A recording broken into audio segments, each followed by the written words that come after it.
Comme chaque lundi, nous retrouvons Fed Iraki pour sa chronique politique. Bonsoir Fed. Bonsoir Émilie. Alors demain 6 novembre, c'est la commémoration du 43e anniversaire de la Marche verte. C'est toujours l'occasion de faire le point sur le dossier du Sahara avec justement la dernière résolution votée par le Conseil de sécurité. Qu'apporte-t-elle de nouveau justement ? Alors, Nasser Bourita, le ministre des Affaires étrangères marocain, a une métaphore assez sympathique pour qualifier les résolutions onusiennes concernant ce conflit du Sahara.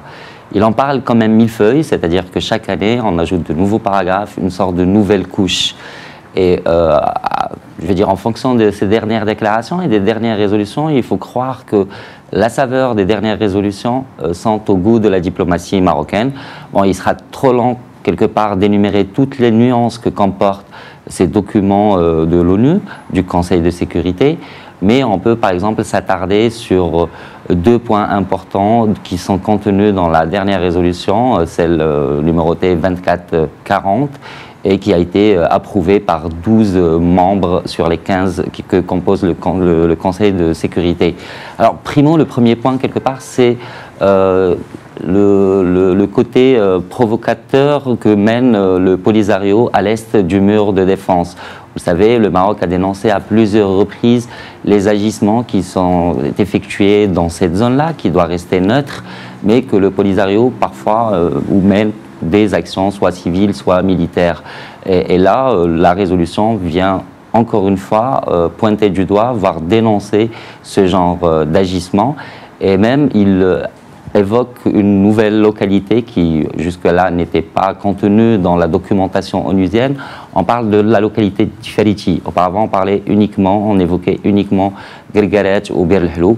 Donc, c'est quelque part une reconnaissance de l'ONU du caractère un peu neutre de cette zone et que les séparatistes, je veux dire, dans un esprit de propagande, aiment appeler les territoires libérés alors qu'il ne s'agit pas du tout de cela.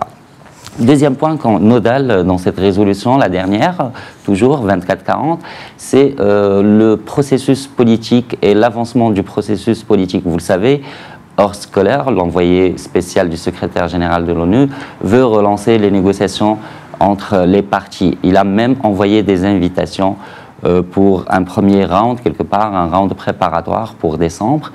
Et là, je veux dire, il a convoqué l'Algérie comme partie prenante. L'Algérie qui jusque-là était quelque part, je veux dire, citée comme un pays voisin appelé à renforcer sa contribution dans la recherche d'une solution pour ce conflit. Donc là, quelque part, l'ONU, encore une fois, admet que l'Algérie est une partie prenante à ce conflit et c'est quelque chose qu'a toujours revendiqué et demandé le Maroc. Donc vous voyez qu'il y a ces nouveaux apports dans ces résolutions qui sonnent comme des victoires diplomatiques pour le Maroc dans la manière de gérer ce dossier au niveau de l'ONU. Au sujet des négociations, une table ronde est prévue à Genève le mois prochain, les 5 et 6 décembre, sur invitation de l'envoyé spécial du secrétaire général de l'ONU. Comment pourrait se dérouler cette réunion préalable à une reprise des négociations ? Alors, encore une fois, tout va dépendre de l'altitude que va adopter l'Algérie. Si le pays voisin est dans une approche constructive, qu'il assume ses responsabilités et qu'il assume le fait que qu'il est une partie prenante dans ce conflit qu'il a créé et qu'il entretient toujours, ce sera certainement une avancée. Par contre, si l'Algérie s'obstine à avancer ses arguments qui ne trompent plus personne et veut continuer de se positionner, soi-disant, comme un pays neutre par rapport à ce conflit, là c'est quelque part une sorte, ça va être forcément une manière de saboter quelque part c'est pour parler.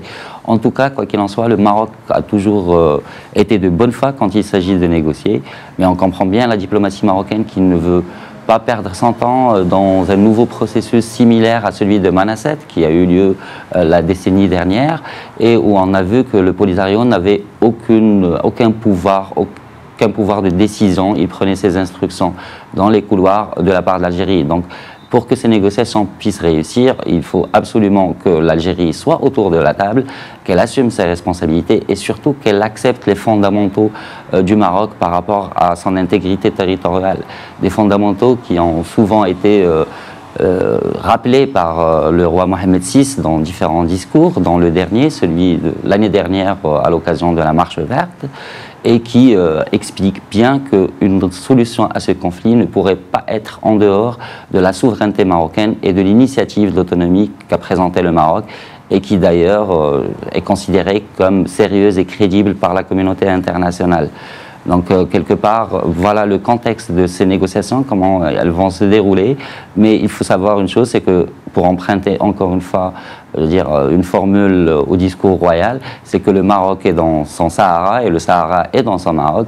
Et les provinces du Sud connaissent de toute façon un développement, un essor de plus en plus important ces dernières années, malgré, en dépit de ce conflit politique qui produit forcément parfois des blocages. Et justement, Fad Iraki, en parlant de développement du Sahara, peut-on faire un point sur le nouveau modèle de développement des provinces du Sud, lancé par le roi Mohamed VI en novembre 2015 à Laayoune? Est-ce que les projets avancent bien? Ouais, c'est sans doute un des grands chantiers du Maroc qui avance le mieux. Non seulement en raison de l'importance stratégique, on va dire, de ce nouveau modèle de développement pour le Sahara et qui peut servir justement comme argument supplémentaire pour le Maroc pour la résolution de ce conflit, mais il y a aussi, on va dire, ce principe de reddition des comptes qui commence à être intégré par les responsables à travers tout le royaume et qui savent désormais qu'on ne peut plus, faire retarder des projets sans risquer une sanction très très importante. Donc là, par rapport au Sud, pour revenir au projet du Sud, les différents chantiers avancent à très bon rythme.